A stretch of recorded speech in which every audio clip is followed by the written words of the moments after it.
Hi, this is Ed Halpus for the Education Committee of the Grand Lodge of Minnesota. So I just got back from Lodge this evening and I thought I'd make a short video regarding emblems and symbols.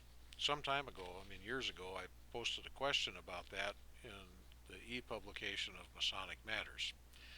I posted the answer in the following issue of Masonic Matters.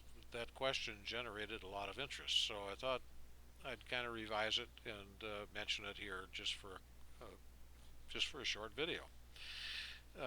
So what is an emblem? And is there a difference between an emblem and a symbol? Well, an emblem is a representation of something unknown or concealed by a sign or a thing that is known.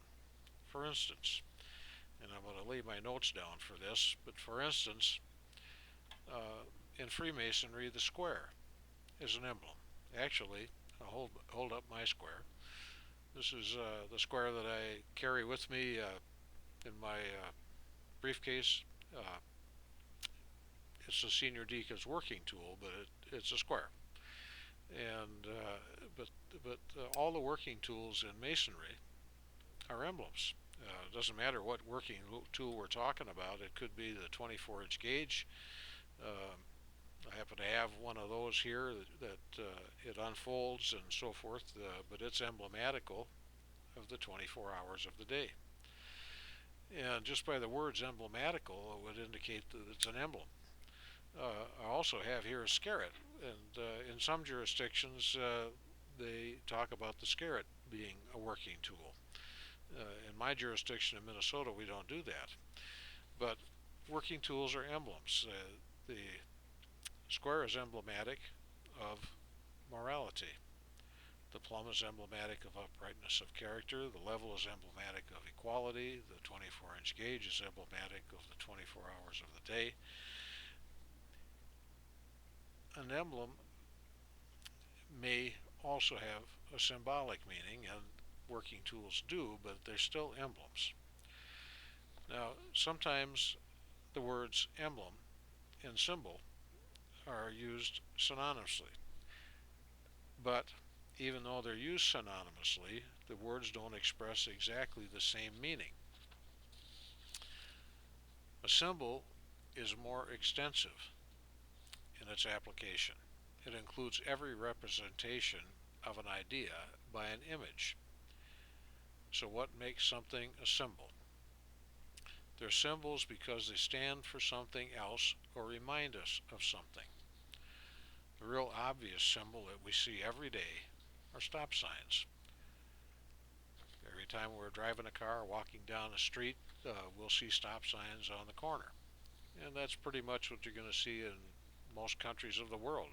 It's going to be a red octagon shaped sign, and in English speaking countries it says STOP on it. Spanish countries it'll say ALTO, alto. So, but wherever we see that, we know it's time to stop. Similarly, flags of countries, especially the flag of the United States, is a symbol of the United States.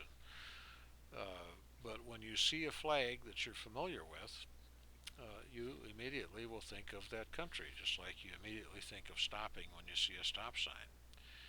So symbols are a quick way to remind us of something.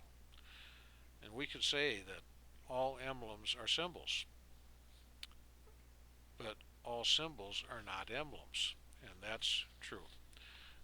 So anyway, that's just a little something about emblems and symbols. I hope you found it interesting, and I want to thank you for taking the time to watch the video. I did mention Masonic Matters. I do send out e-publications on Masonic subjects to those who would like to receive them.